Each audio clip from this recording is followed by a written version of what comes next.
Fala pessoal, beleza? Nessa aula a gente vai começar, a gente vai começar e terminar a implementação do ESLint e do Pretty. O que seria o ESLint e o Pretty? O ESLint e o Pretty é para criar um padrão no projeto de indentação, por exemplo, itens que não são utilizados, então ele vai dar erro ou warning. Então a gente cria ali um padrão de como vai ser o código. Por exemplo, eu vou criar um arrow function. Se for um item só, eu deixo dentro de parênteses. Se for um item ou vários itens, eu deixo dentro de parênteses. Sempre tem que ter vírgula no final da linha, sempre tem que ter ponto e vírgula. Então a gente coloca essas regras no ESLint para a gente conseguir criar um padrão na hora que for fazer o commit. Então, independente se o Júlio mexeu ou se outra pessoa mexeu, ele sempre vai criar esse padrão. Então a gente vai fazer isso, vai fazer essa configuração, que é muito importante. Hoje muitas empresas, se não todas as empresas, utilizam o ESLint e o Pretty, e a gente vai seguir um padrão que a gente fez lá no projeto de React.js.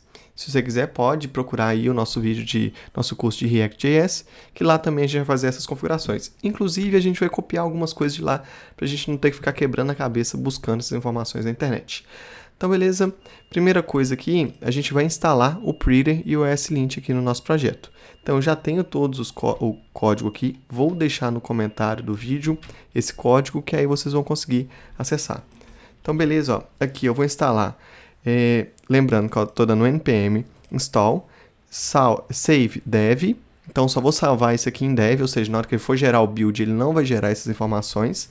E o que eu vou colocar aqui? O TypeScript ESLint, o TypeScript ESLint parser, o ESLint config pretty, o ESLint plugin importa, o ESLint plugin pretty, o ESLint plugin react, o ESLint plugin simple import sort. Então, beleza. Então, a gente está colocando aqui, além disso, o pré-commit e o pretty. Então, o pré-commit, o que acontece? Antes a gente fazer o commit, ele vai verificar se se está certo aquilo ali. Beleza, a gente vai instalar aqui. Provavelmente, o ESLint a gente já viu aqui, que ele já tem instalado, mas eu vou instalar todos esses aqui, porque ele já vai puxar o mais atualizado e também com as informações que a gente precisa. Beleza.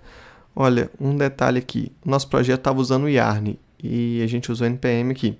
Não tem muito problema não, a gente vai manter o npm e Yarn aqui. Beleza, então a gente vai vir aqui no ESLint. Primeiro vamos no Pretty, que é a configuração do Pretty, e eu vou copiar exatamente o que a gente fez aqui e vou explicar para vocês o que é cada coisa. Então, ele aqui é .js, aqui .js, ok, beleza. Então vamos agora na documentação do Pretty para entender direitinho o que cada um significa. Então beleza, vamos vir aqui no Pretty. Ok. Beleza, a gente está aqui no Pretty. E a gente vai ver aqui, ele vai, não sei onde que ele vai falar isso pra gente, o que é cada coisa. Então vamos tentar lembrar aqui. O table aqui é a quantidade de espaço que cada tab vai ter. O print width é a largura que vai ter ali uma linha, então se ela tiver mais de 100 caracteres, ela vai ser obrigada a quebrar para a linha seguinte. Trail como aqui é sempre ter vírgula, então, por exemplo, por que eu acho importante ter esse daqui sempre? Porque, por exemplo, se eu fiz um commit, tem gente que não coloca a vírgula ou ponto e vírgula na última linha. O que acontece? Quando eu faço uma modificação no GitHub, se eu coloquei ali que não é obrigatório colocar a vírgula, quando a pessoa for inserir mais uma linha, ele vai ter que colocar a vírgula na linha anterior e colocar o item na próxima linha. O que acontece? Na hora que vai fazer a diferença ali no GitHub, ele entende que você mudou duas linhas. Então, por isso que eu gosto de deixar aqui que sempre a pessoa tem que colocar o vírgula e o ponto e vírgula. Beleza, esses aqui são os principais. Então, vamos aqui agora para o nosso ESLint. E aqui eu vou copiar tudo lá. Só que o que acontece? Aqui ele tem uma extensão do React Native Community. Talvez a gente vai precisar utilizar essa extensão aqui. Mas vamos copiar aqui do nosso projeto. Extensão.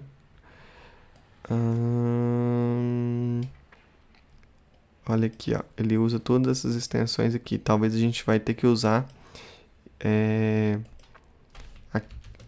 essa daqui junto lá no lugar da React. Então vamos copiar aqui. Beleza.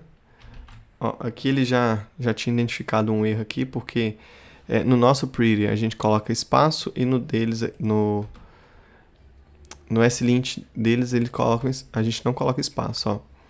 Então, isso aqui na verdade está no slint. Tá no pretty, a configuração do pretty. Ok, vou salvar aqui e vou verificar se ele vai resetar essa configuração. Primeira coisa que eu vou fazer aqui é vir no slint.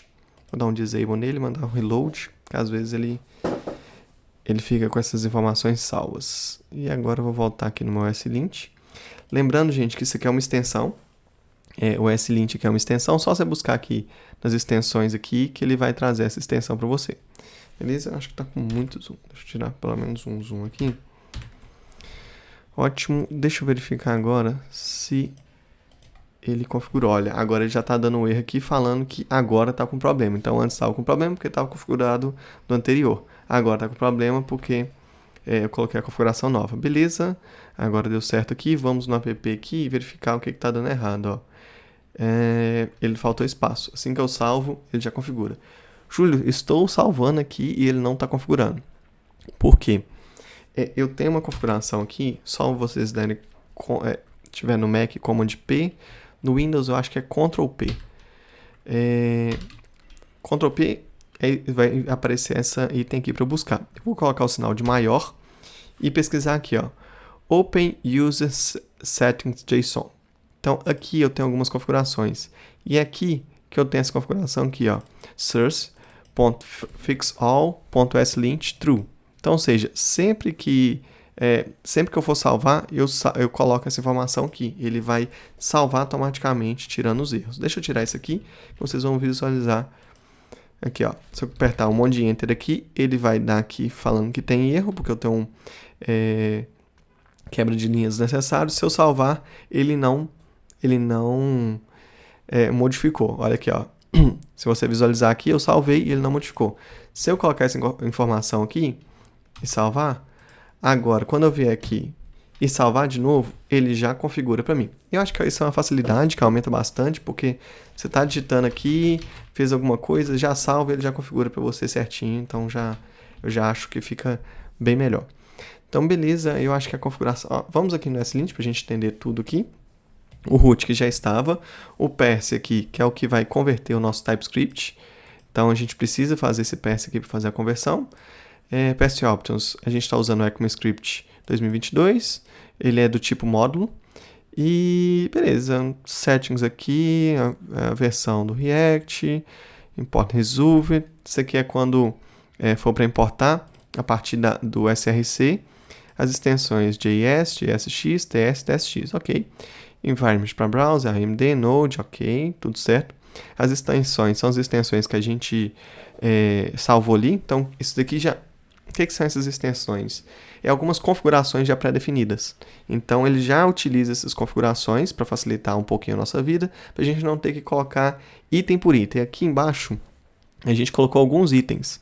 Vou dar alguns exemplos aqui, por exemplo, Simple Import Sort. O que acontece? Essa configuração que a gente colocou aqui, se ele não tiver importado em ordem alfabética, ele vai dar um erro. Então a gente especifica aqui que se tiver esse aqui, é para dar um erro. Se eu não selecionar, não colocar isso aqui, ele não vai dar um erro. Mas tem um caso aqui, por exemplo, ó, React Prop Types. Prop Types era um jeito que utilizava para tipar o JavaScript. Como a gente está usando TypeScript, não faz sentido a gente usar o Prop Types, então a gente coloca ele aqui como off. Se a gente não colocar isso, se a gente não criar o Prop Types, ele ia dar um warning para a gente. Beleza, a gente coloca off aqui, que ele para de dar um warning. Se tem alguma coisa que a gente acha que não é necessário, vou dar um exemplo aqui. Se eu pegar aqui o view, eu importei o view lá em cima, certo?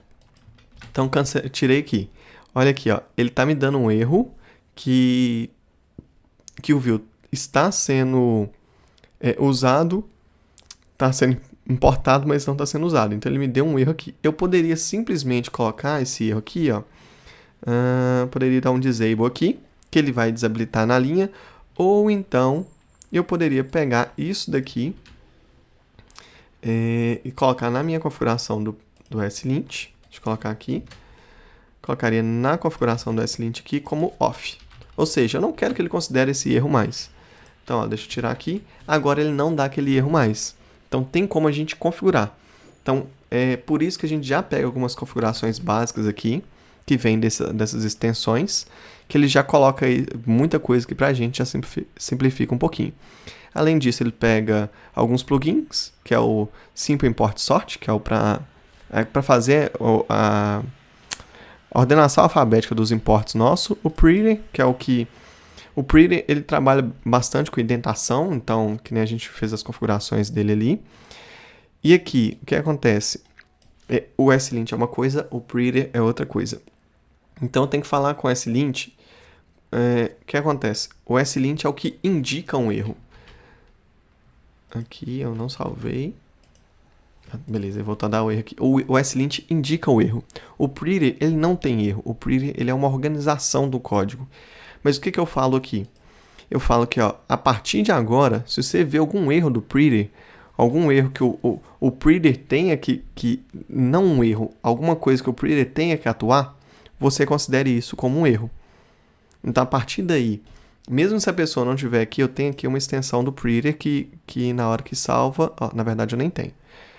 Tem gente que já tem a extensão do Pretty, que na hora que salva, ele configura ali o Pretty do jeito certo. Mas tem gente que não tem. Então, ele identifica aqui que isso é um erro. Então, ele coloca aqui como um erro. Deixa eu verificar aqui. A gente não vai conseguir exemplificar isso. Mas, enfim. Em resumo, é isso. Esse aqui, React.js em JSX in Scope, é o seguinte. Se você estiver usando uma tela, ele tem que chamar .tsx ou JSX. Então, essa configuração. Então, basicamente é isso. A gente já configurou aqui todo o nosso SLint. Deixa eu tirar o erro aqui. Ok. Mas, além disso, a gente vai fazer mais uma configuração que a gente fez lá no web, que é o seguinte. Na hora que a gente for fazer o commit, a gente vai fazer um pré-commit. Então, o que acontece? Ó, aqui, a gente vai fazer um pré-commit. Na hora que ele rodar o pré-commit, ele vai rodar o lint. Então, vamos vir aqui.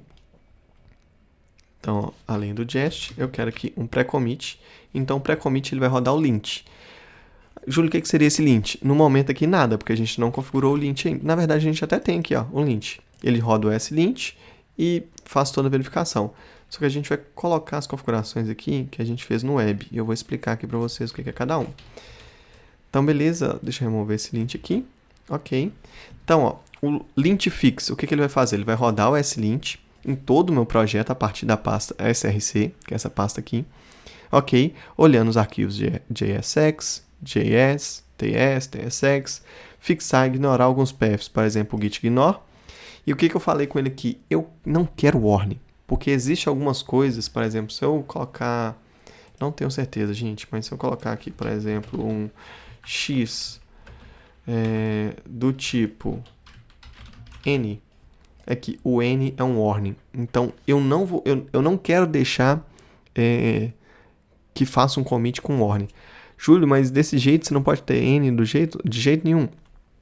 De preferência que não tenhamos. Mas se tiver, a gente ainda tem por exemplo, é indispensável colocar n nesse caso aqui. Então eu posso colocar aqui.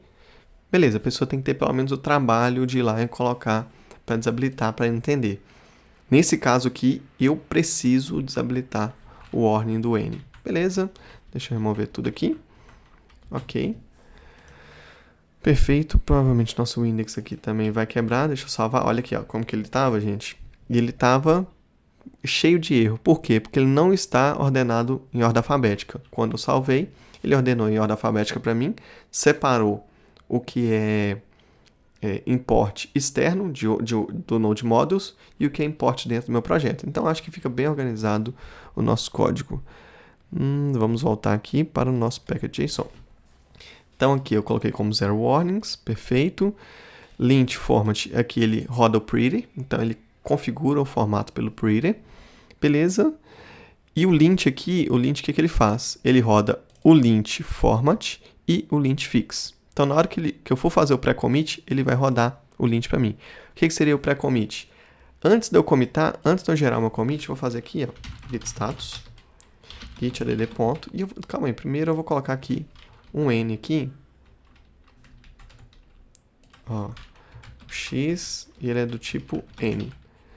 Ou seja, isso daqui vai dar erro. Eu vou colocar o x aqui para colocar. Beleza, pronto.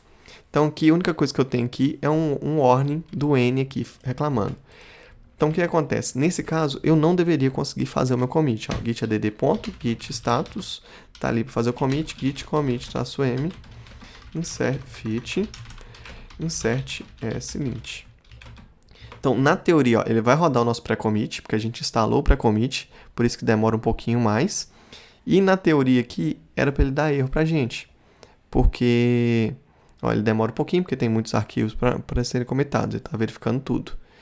Então, beleza, vamos verificar se deu, ó. Ah lá, ele falou que não conseguiu comitar, porque tem um warning. Eu não quero que comita com warning. Se eu não tivesse colocado isso aqui, isso é uma opção que vocês podem colocar, max warning 0, só tirar isso aqui, aí ele conseguiria comitar. Ele não consegue comitar com erro, mas com warning ele conseguiria comitar. Desse jeito aqui, mesmo com warning, ele não consegue comitar.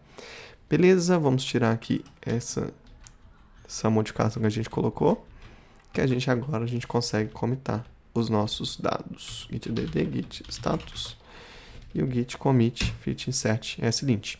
Então ele está fazendo nosso pré-commit ali, vou dar um pause. Prontinho, ele terminou aqui e agora eu vou dar um git push. Perfeito, pessoal. Nessa aula é isso. Então a gente fez a instalação do nosso slint, do pretty. Então a partir de agora o nosso código começa a ficar um pouquinho mais organizado. Beleza? Até a próxima aula. Valeu! Fala Dev, se você chegou até aqui é porque gostou do vídeo, então deixa aquele like e se inscreva no canal para acompanhar todas as novidades da nossa área. Até a próxima e valeu demais!